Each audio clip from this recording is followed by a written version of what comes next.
नमस्कार मित्रांनो. आज मी माझी पहिली कथा जी लिहिली होती, त्याचा किती गोंधळ झाला ते तुम्हाला आता ऐकायला मिळेल. ऐका, माझी पहिली कथा. रोज नियमाने काहीतरी वाचत जावं, लिहित जावं, त्यामुळे वाचनाची सवय लागते. आपलं ज्ञान वाढतं. आपण सर्वज्ञ व्हायचा असा ध्यासच घ्यायला हवा आणि त्या सवयी लहानपणापासूनच लावून घ्यायला हव्यात, असं माझे आजोबा सांगायचे. "का आबा? कोणी बघितलं? कुणी सांगितलं तुम्हाला हे?" असं मी लहानपणी विचारायचो. तसं ते म्हणायचे, "कोणी सांगितलं ते नाही माहिती, पण कुठल्यातरी थोर संतांचे हे विचार आहेत. त्यांचं नाव काय? ते ठाऊक नाही.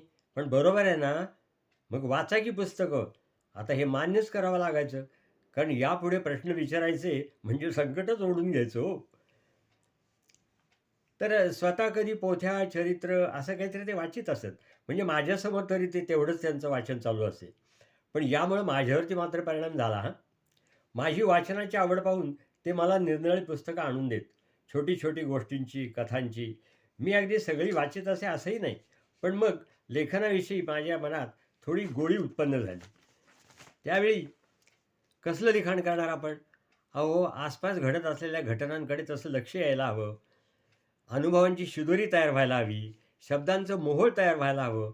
मी मध्यंतरी एका मोठ्या लेखकांना हा प्रश्न विचारला होता, की "का हो, तुम्ही एवढ्या कथा, कादंबऱ्या लिहिता, त्याचे विषय तुम्हाला कसे सुचतात हो?" तेव्हा ते काय म्हणाले माहिती आहे? "अहो, समाजात डोळे आणि कान उघडे ठेवून मिसळत जा. हवे तेवढे विषय मिळतात तुम्हाला." खरं आहे अगदी. लिहायचा प्रयत्न करतो खरा, पण लेखक आणि वाचक किंवा श्रोता या दोन्ही भूमिका मलाच वाटवाव्या लागतात. तर अशी आमची ही लेखनाची आवड. ना अभिनय, ना अभिप्राय, ना प्रसिद्धी. तर खरं तर मला लेखनाची खूप आवड आहे. पण अद्याप तसं लेखन कधी केलं नाही.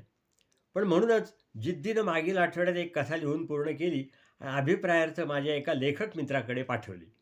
त्यानं ती वाचली आणि तो म्हणाला, "अरे, लेखनाची सुरुवात कोणत्या दिशेने केली आहेस आणि शेवट भलताच केला आहेस. मी जरा वाचताना बुचकळ्यात पडलो रे." "नाही, म्हणजे तुझ्या लिखाणाची स्टाईल मला बरी वाटली, पण विषयांतर झाल्याचं कथा थोडी भरकटल्यासारखी वाटते रे. शिवाय सुरुवातीपासूनच्या महत्त्वाच्या वाटणाऱ्या व्यक्तिरेखा मध्येच गायब झाल्या आहेत. त्या पुन्हा कुठे दिसतच नाहीत. काही प्रसंगही गरज नसताना लिहिले गेलेत असं वाटतंय. विषयात मध्येच बदल दाखवल्यामुळे नवीन पात्र तुला त्यात दाखवावी लागली, ज्यांचा मूळ कथेशी काहीही संबंध नाही.